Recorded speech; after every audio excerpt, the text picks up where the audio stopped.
नमस्कार, D5 channel Hindi देख रहे सभी दर्शकों का मैं विभोर स्वागत करता हूं। साल 1975 में इंदिरा गांधी इमरजेंसी डिक्लेयर कर देती है और अगले 2 सालों के लिए लोगों के फंडामेंटल राइट्स को सस्पेंड कर दिया जाता है। ढेरों ओपोजिशन लीडर को जेल में डाल दिया जाता है। इतिहास के इस हिस्से को काला धब्बा माना जाता है इंडियन डेमोक्रेसी पर।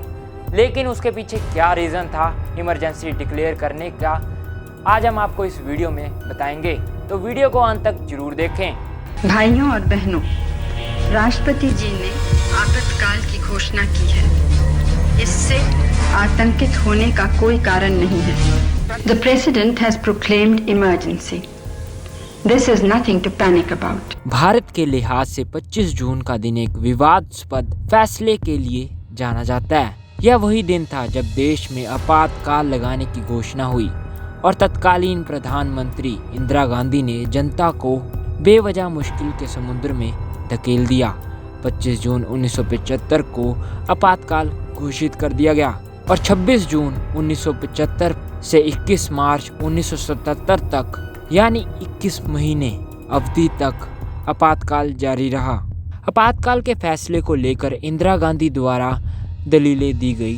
देश को गंभीर खतरा बताया गया, लेकिन पर्दे के पीछे की कहानी क्या है आज हम आपको बताएंगे।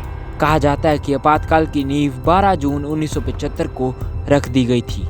1971 में इंदिरा गांधी रायबरेली से सांसद चुनी गई।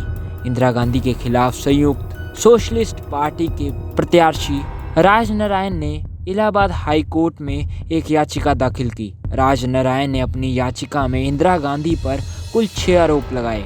पहला आरोप, इंदिरा गांधी ने चुनाव में भारत सरकार के अधिकारी और अपने निजी सचिव यशपाल कपूर को अपना इलेक्शन एजेंट बनाया और यशपाल कपूर का इस्तीफा राष्ट्रपति ने मंजूर नहीं किया।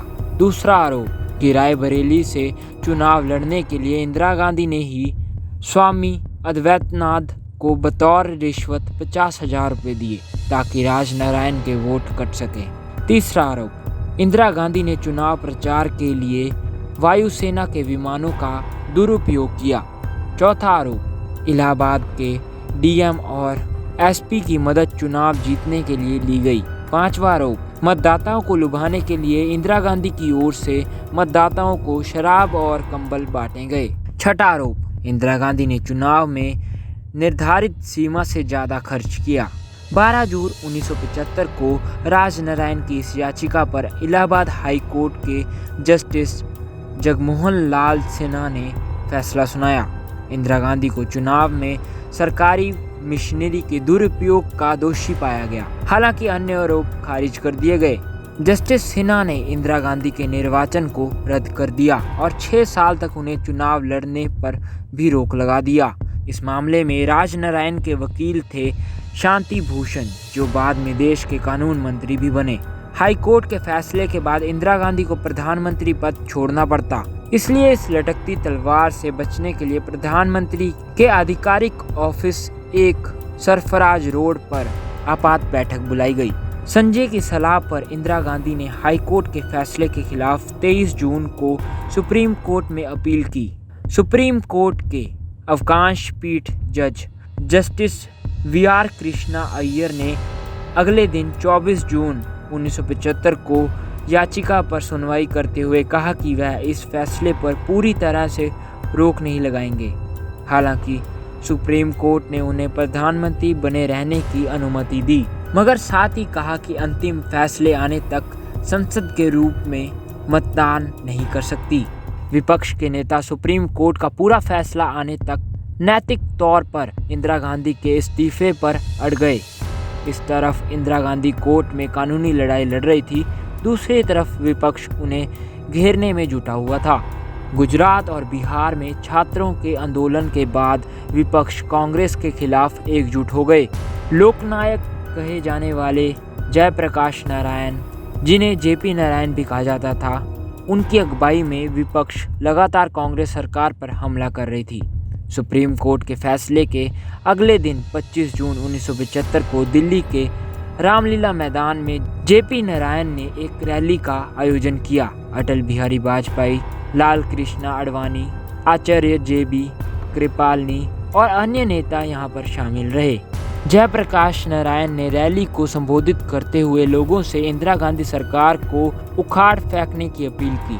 सुप्रीम कोर्ट के फैसले के बाद पहले से ही नाजुक स्थिति में आ चुकी थी इंदिरा गांधी की हालत विपक्ष के तेवर देखकर और खराब हो गई। विपक्ष के बढ़ते दबाव के बीच इंदिरा गांधी ने 25 जून 1975 की आधी रात को तत्कालीन राष्ट्रपति फारुखुद्दीन अली अहमद से इमरजेंसी की घोषणा पत्र पर दस्तखत करवा लिए।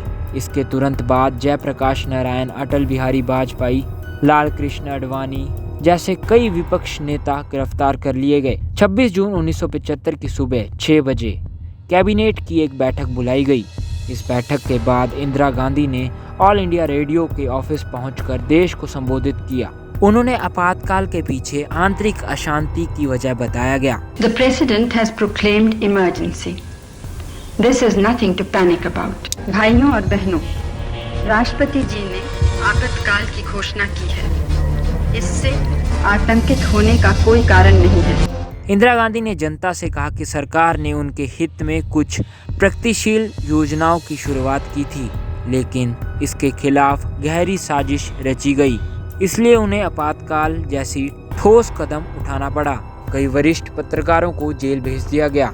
अखबार तो बाद में फिर छपने लगे, लेकिन उनमें क्या छपा जा रहा था पहले सरकार को बताना पड़ता था। इमरजेंसी का विरोध करने वालों को इंदिरा गांधी ने जेल भेज दिया। 21 महीने में 11 लाख लोगों को गिरफ्तार कर लिया गया। 21 मार्च 1977 को इमरजेंसी खत्म करने की घोषणा की गई। इंदिरा गांधी और कांग्रेस आपातकाल को संविधान के अनुसार लिए गए फैसले बताते रहे, लेकिन वास्तव में उन्होंने 1975 में संविधान द्वारा दिए गए इस अधिकार का दुरुपयोग किया। संविधान के अनुच्छेद 352 में राष्ट्रपति आपातकाल लगाए जाने के 2 तर्क दिए गए हैं। पहला तर्क, अगर युद्ध जैसे हालात बन जाएं, जिससे आप बाहरी आक्रमण कह सकते हैं। दूसरा तर्क, यदि देश की शांति भंग होती हो, स्थिति नियमित हो जाए। इन दोनों तर्कों के आधार पर भारत में राष्ट्रीय आपातकाल लगाया जा सकता है। वर्ष 1975 में जब भारत में आपातकाल लगाया गया तो देश की शांति भंग होने का तर्क दिया गया था। देश के संविधान में 3 तरह के आपातकाल का जिक्र किया है। पहला है राष्ट्रीय आपातकाल, दूसरा है राष्ट्रीय शासन और तीसरा है आर्थिक आपातकाल। तीनों ही आपातकाल राष्ट्रपति की मंजूरी के बिना नहीं लगाए जा सकते। राष्ट्रपति भी ये मंजूरी सांसद से आए लिखित प्रस्ताव पर ही दे सकते हैं। आपातकाल लागू होने के बाद संसद के प्रत्येक सदन में इसे रखा जाता है। अगर वहां इसका विरोध नहीं हुआ तो इसे 6 महीने के लिए और बढ़ा दिया जाता है। 1975 में लगा आपातकाल 21 महीने तक चला था, यानी लगभग 4 बार आपातकाल को बढ़ाए जाने की मंजूरी मिलती रही। अब सवाल ये है कि आपातकाल खत्म कैसे होता है। जिस तरह आपातकाल को घोषित राष्ट्रपति करते हैं, ठीक उसी तरह से ही लिखित रूप में वो उसे खत्म भी कर सकते हैं। आपातकाल को खत्म करने के लिए संसद की मंजूरी की जरूरत नहीं पड़ती। हालांकि न्यायपालिका यानी कि कोर्ट द्वारा आपातकाल की न्यायिक समीक्षा की जा सकती है। लेकिन आपातकाल लगाने के बाद इंदिरा गांधी ने भारतीय संविधान में 22 जुलाई 1975 को 38वां संशोधन कर न्यायिक समीक्षा का अधिकार कोर्ट से छीन लिया। इसके 2 महीने बाद संविधान में 29वां संशोधन किया गया। इसके मुताबिक कोर्ट प्रधानमंत्री के पद पर नियुक्त व्यक्ति के चुनाव की जांच नहीं कर सकता। 1975 में इंदिरा गांधी ने 26 जून की सुबह जब आपातकाल घोषित किया, तब उन्होंने आंतरिक अशांति को इसका कारण बताया। हालांकि 1977 में मोरारजी देसाई की सरकार ने फिर संविधान में संशोधन कर कोर्ट को वो अधिकार वापस दिलाए जिन्हें इंदिरा गांधी ने छीन लिया था। इसके बाद आपातकाल के प्रावधान में संशोधन करके आंतरिक अशांति के साथ सशस्त्र विरोध शब्द को जोड़ दिया, ताकि फिर कभी भविष्य में कोई सरकार इसका दुरुपयोग ना कर सके। इस मुद्दे पर आप अपने सुझाव कमेंट बॉक्स में ज़रूर लिखें। आपको यह जानकारी कैसी लगी कमेंट बॉक्स में ज़रूर बताएं और D5 चैनल हिंदी सब्सक्राइब करना ना भूलें। ऐसी ही और जानकारी लेकर फिर हाजिर होंगे, तब तक के लिए नमस्कार।